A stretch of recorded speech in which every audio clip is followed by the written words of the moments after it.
안녕하세요. 오늘도 건강에 대한 이야기 이어가 보도록 하겠습니다. 저의 건강 스승께서 그려주신 그림, 이 그림이 몸을 이해하는데 굉장히 많이 도움이 돼요. 미용에 관심 있는 분들에게도 도움이 되는 그림입니다. 그림을 보시면 사과처럼 생겼는데 중간이 뻥 뚫린 형태죠. 벌레가 먹은 것처럼. 저 그림을 우리 몸의 단면도라고 생각하시면 좋을 것 같아요. 공기랑 맞닿는 부분을 보통 밖이라고 얘기를 하고요. 공기랑 닿지 않는 부분을 안 이렇게 보셔도 좋아요. 피부는 밖이죠, 당연히. 이거는 일반적으로 생각해 볼 수 있는데 입 안, 위, 식도, 장, 폐 이건 안일까요? 밖일까요? 공기랑 맞닿고 있죠. 우리가 트름을 해도 방구를 껴도 그리고 숨도 쉬고 결국은 공기랑 맞닿고 있는 부분들이에요. 여기도 밖입니다. 이렇게 구분해 놓으면 굉장히 좋아요. 그럼 안은 뭐냐? 혈관, 심장, 간 이런 것들이 안이 됩니다. 폐라는 기관과 간이라는 기관이라는 면에서는 같지만 안과 밖이라는 면에서 봤을 때 간은 몸 안에 쏙 들어와 있는 거고요. 그리고 폐는 몸 밖과 안을 연결시켜주는 한쪽은 몸 안, 한쪽은 몸 밖인 기관이라고 볼 수 있죠. 이렇게 공기랑 맞닿는 부분은 약산성을 유지해야 됩니다. 그리고 몸 안은 약 알칼리성을 유지해야 돼요. 우리가 늘 접하는 피부를 갖고 이야기하면 훨씬 쉬울 것 같아요. 특히 피부 관리에 신경 쓰시는 분들은 이해하기가 훨씬 쉬울 것 같아요. 피부 관리에 신경을 쓸 때 제일 먼저 하는 것이 세안이죠. 세안제를 고르는 기준 어떻게 될까요?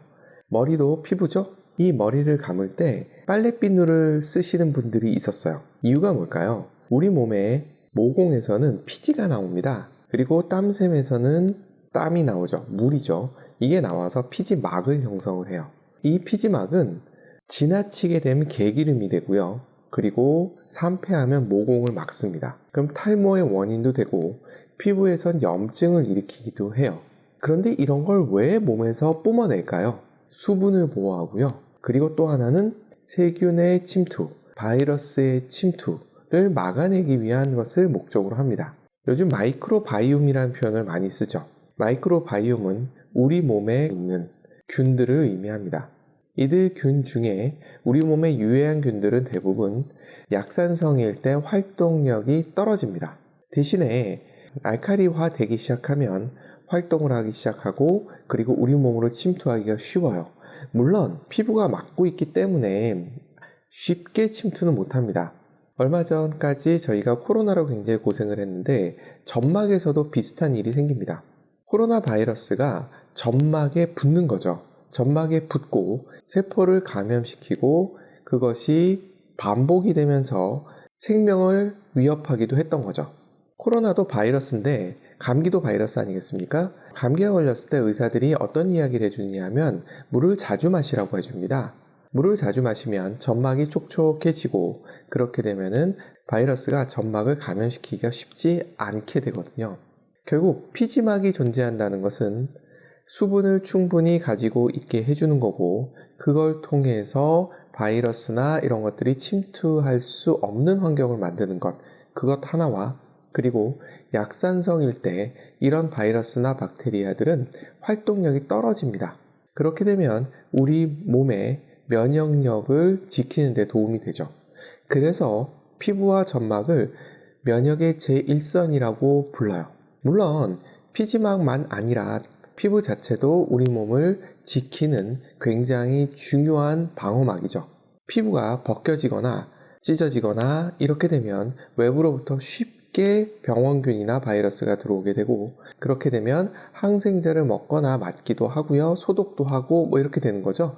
그래서 우리 몸에서 공기랑 맞닿는 부분은 약산성을 유지하면 훨씬 더 건강에 도움이 됩니다. 그래서 세안제를 선택할 때 빨래비누가 아니라 고급 세안제를 선택하게 되는 거죠. 그 차이가 무엇이냐 하면 빨래비누는 알칼리성이에요. 기름때를 빼는데 탁월합니다. 그래서 빨래하는 데 쓰는 거예요. 하지만 우리 몸은 빨래가 아니죠. 우리 피부는 소중하니까요. 약산성을 지켜줄 필요가 있는 거죠. 그래서 약산성 폼을 많이 사용을 하게 되고 가끔 약산성 비누도 있죠. 그런 걸 사용을 하는 게 좋다라고 권해드리는 겁니다. 이것에 대한 자세한 내용은 피부 구조를 갖고 설명해 둔 내용 살펴보시면 좋을 것 같습니다. 같은 맥락에서 장 건강도 생각해 보면 좋을 것 같습니다. 장도 바뀝니다.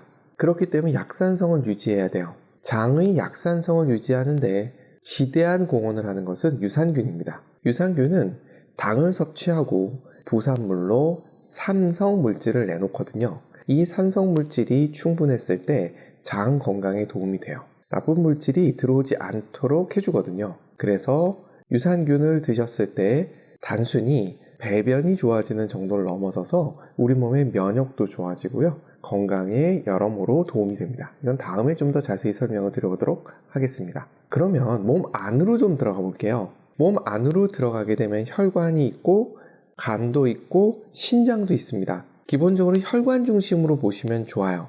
약 알칼리를 유지하는 이유가 무엇일까? 혈액순환을 돕는데 이게 어떤 의미냐 하면 혈관은 우리 몸의 고속도로입니다. 고속도로가 잘 뚫려 있어야 되죠. 그런데 고속도로에 무언가 많이 떨어져 있고 여기저기 사고가 나 있다면 어떨까요? 고속도로 통행이 불편해지면서 물류에 문제가 생길 거예요.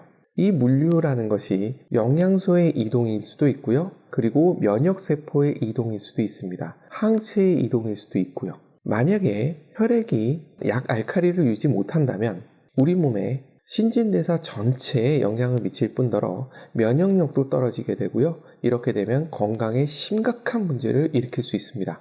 그렇기 때문에 우리 몸은 혈액을 약 알칼리로 유지하기 위해서 엄청난 노력을 하고 있습니다. 특히 이 노력 제1선에 있는 기관은 폐와 신장입니다. 특히 신장은 다양한 호르몬을 만들어내기도 해요. 보통 신장 그러면 우리가 생각했을 때는 소변을 만들어내는, 다시 얘기해서 체내에 있는 노폐물을 체외로 보내는 역할을 한다 정도로 알고 계시는데 맞거든요. 그렇지만 거기에 또 하나 중요한 역할이 뭐냐면 체내에 약 알칼리성을 유지하기 위해서 체내에 있는 물질의 농도도 유지하게 됩니다. 이걸 위해서 다양한 호르몬을 내놓고 있고요. 지난 시간에 배웠던 당뇨와 연결해서 이야기를 해본다면 혈액 내의 당은 굉장히 소중한 에너지원이에요. 그래서 신장에서는 가급적 당을 소변을 통해서 나가지 않도록 꽉 엉켜집니다. 그런데도 불구하고 당이 소변으로 나오는 것이 당뇨거든요. 도대체 얼마나 심하게 당이 많았으면 이라고 생각해 볼 수도 있고, 또 하나는 신장이 고장나기 시작했다는 신호로 이해할 수도 있는 겁니다. 그래서 당뇨가 심해졌을 때 신장 질환으로 연결되는 경우도 상당히 많습니다. 뒤집어 생각해 보면 혈액 내에 있는 영양소들이 혈액 내의 산도를 조절하는 데 사용된다 라고 볼 수 있는 거죠. 대표적으로 혈액 내의 산도를 유지하는 데 사용되는 영양소가 단백질과 미네랄입니다. 단백질을 분류하는 방법은 굉장히 다양한데 그 중에 하나가 산성, 중성, 알칼리성으로 나누는 방법이 있습니다. 아미노산은 단백질의 최소 단위다 이렇게 생각하시면 될 것 같아요. 아미노산이 있고 그것이 몇 개 모이면 펩타이드, 이것이 왕창 모이면 단백질, 이렇게 이해하시면 좋을 것 같아요. 이 아미노산이 알칼리성인 경우도 있고 중성인 경우도 있고 산성인 경우도 있는 겁니다. 우리가 음식을 먹을 때 그냥 단백질이라고 이야기를 하지만 실제로 그 안에는 이러한 산성, 중성, 알칼리성 아미노산이 모여 있는 거예요. 하나의 단백질 안에 아미노산들의 구성이 어떻게 되느냐에 따라서 단백질의 산도가 결정이 나게 되죠. 간단하게 적어봤는데 산성 아미노산엔 아스파트산, 글루탐산 이런 것들이 있어요. 어디서 많이 들어본 내용들이죠? 그렇죠. 육수 낼 때 저런 성분들이 많다는 얘기 들어보죠. 그리고 알칼리성 아미노산에는 라이신, 아르기닌, 히스티딘 이런 것들이 있어요. 잘 못 들어봤죠. 왜 우리가 산성 아미노산을 많이 들어보고 알칼리성 아미노산을 잘 못 들어봤을까? 우리가 육식을 좋아해서인지도 몰라요. 100g당 단백질의 함량표입니다. 각 식품마다 단백질의 양을 표시한 거예요. 고기에 단백질 함량이 높을 거라고 생각해요. 근데 생각보다 식물성에도 많죠. 또 이렇게 얘기하면 무슨 얘기를 하냐 하면 식물성 단백질은 완전하지 않다. 동물성 단백질이 더 완전해. 일면 맞을 수도 있는데 이것도 꼭 맞는 건 아니에요. 아미노스코어라는 개념이 있거든요. 아미노스코어라는 개념을 기준으로 보면 대부분의 육류는 완벽해요. 식물성 중에서도 대두는 완벽합니다. 이 대두로 만든 두부나 이런 것도 완벽한 단백질이라고 볼 수 있어요. 지금 나누고 있는 이야기는 산성이냐 중성이냐 알칼리성이냐 이잖아요. 이 기준으로 봤을 때 육류들은 산성 아미노산이 더 많습니다. 그리고 식물성 단백질에는 알칼리성 아미노산이 더 많아요. 그래서 육류를 산성 음식이라고 표현을 합니다. 그리고 식물성 식품들을 알칼리성 음식이라고 이야기를 해요. 그런데 우리 생명활동에 중요한 역할을 하는 체액의 산도를 결정하는 것이 아미노산이란 말이에요. 만약 우리가 육류를 많이 먹게 되면 어떻게 될까요? 산성 아미노산이 많이 들어왔겠죠. 그러면 우리 몸 입장에서 봤을 때는 더 일하기가 힘들어지는 상황이 생기는 거죠. 물론 우리 몸은 최선을 다해서 이 균형을 맞추려고 노력을 하지만 힘든 건 사실일 거예요. 여기서 주의하실 거는 한의학에서 얘기하는 산성 체질, 알칼리성 체질과는 좀 거리가 있는 내용입니다. 그거랑 연결시키지 마시고요. 여기서 말씀드리는 거는 체액의 산도를 유지하기 위해서 알칼리성 아미노산과 산성 아미노산의 균형이 중요하다는 겁니다. 알칼리성 아미노산이 충분히 있다면 우리 몸은 훨씬 더 건강할 수 있겠죠. 이런 측면에서 우유를 한번 생각해 보도록 할게요. 보통 우유를 최고의 칼슘 공급원이라고 이야기를 합니다. 그런데 우유는 동물성 단백질이에요. 그 뜻은 산성 아미노산이 더 많다는 뜻입니다. 혈액의 산도를 유지하기 위해서 단백질과 미네랄이 역할을 한다고 말씀을 드렸어요. 이 미네랄 중에 우리 몸에 가장 많은 것이 무엇이냐 하면 칼슘이에요. 그 다음에 마그네슘 이런 것들이 있어요. 어디 저장되어 있느냐 하면 뼛속에 저장되어 있습니다.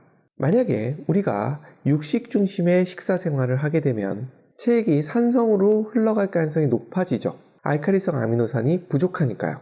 우리 몸은 이 문제를 해결하기 위해서 미네랄을 동원합니다. 그 미네랄은 말씀드렸던 대로 뼛속에 있고요. 그래서 뼛속에서 미네랄을 꺼내게 됩니다. 파골세포니 이런 걸 통해서 꺼내요. 그래서 혈액 내의 미네랄 농도를 높입니다. 이때도 심장이 열일을 합니다. 그런데 혈액 중에 미네랄 농도가 지나치게 높아지면 결석 등의 위험이 생길 수 있다고 이야기를 해요. 과거에는 비타민C를 많이 먹고 칼슘 제제를 많이 먹으면 결석이 생긴다 라는 이야기가 있었어요. 이거는 비컨에서의 실험일 때는 그런 결과가 나왔다고 합니다. 그런데 실제 우리 몸에서는 좀 다른 현상이 많이 보고된다고 해요. 체액이 산성이어서 이것을 알칼리성으로 바꾸기 위해서 미네랄 농도를 높이다 보니까 생긴다 라는 이야기도 많이 나오고 있어요. 이 기준으로 우유를 먹으면 어떻게 될까를 생각해 볼 수 있어요. 산성 아미노산이 많이 들어온 상태에서 체액이 산성으로 흘러가려고 하는 것을 우유 내에 있는 칼슘이 잡아주는 거죠. 우유를 먹을 때 우리가 원한 것은 칼슘이 뼈 안으로 들어가길 바랬던 거예요. 성장에 도움이 되기 위해서, 뼈가 튼튼해지기 위해서. 그런데 실제로는 어떤 일이 일어나고 있을까요? 물음표가 찍히는 거죠. 또 뇌하고도 관계가 있습니다. 칼슘은 신경 전달에 굉장히 중요한 역할을 하는 미네랄이에요. 다음에 한번 자세히 다룰 기회가 있겠습니다만 칼슘을 신경 안정제로도 사용을 합니다. 이렇다면 고민이 되기 시작하는 거죠. 우유를 먹는 것이 어떤 의미일까? 우유를 먹었더니 키가 크던데 소가 인간보다 빠르게 성장합니다. 어렸을 때요. 우유 안에는 인간의 모유에 비해서 성장을 촉진하는 인자가 더 많이 들어있다는 이론도 있어요. 여러 가지로 생각해 볼 부분들이 많습니다. 지금 저는 체액의 산도에 집중해서 말씀을 드리고 있는 거고요. 좀 더 광범위하게는 다음에 우유 하나만 갖고 이야기를 해보도록 하겠습니다. 또 하나 살펴볼 것은 운동과 닭가슴살이에요. 운동을 하게 되면, 특히 무산소 운동을 하게 되면 어떤 일이 생기느냐 하면 포도당이 젖산이 됩니다. 원래 젖산이 되고 그 다음에 또 TCA 사이클이라는 걸 통과하고 전자전단계를 통과하면서 잘 분해돼서 에너지를 충분히 만들면 별 문제가 없어요. 그런데 무산소 운동을 하게 되면 TCA 사이클 또는 구연산 회로로 들어가지 못해요. 그냥 젖산이 혈액에 남게 됩니다. 근데 젖산이 뒤에 산이 붙어 있잖아요. 말 그대로 산성이에요. 혈액을 산성화시키는 겁니다. 무산소 운동을 한 상태에서 혈액은 산성으로 가려고 하고 있는 거예요. 좋지 않겠죠? 우리 몸은 최선을 다해서 약 알칼리로 돌려놓으려고 하고 있습니다. 그런데 갑자기 산성 단백질이 들어옵니다. 어떨까요? 우리 몸은 좀 더 힘들어지지 않을까요? 좀 더 나가보죠. 지난 시간에 혈당이 떨어지게 되면 첫 번째는 단백질이 분해되고 20-30분이 지나면 지방이 분해된다고 말씀드렸어요.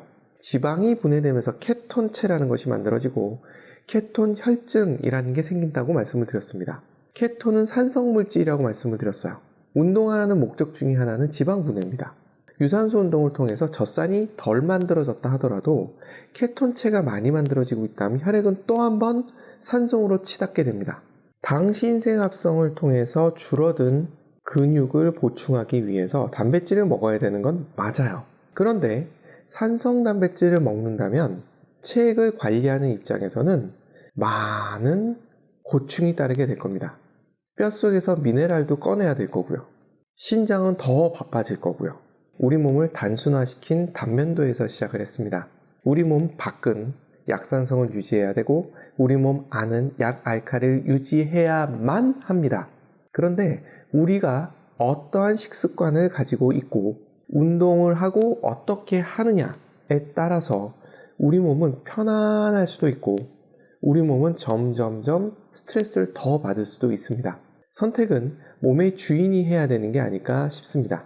여러분들의 건강한 삶을 응원하면서 오늘 이 시간 마쳐보도록 하겠습니다. 감사합니다.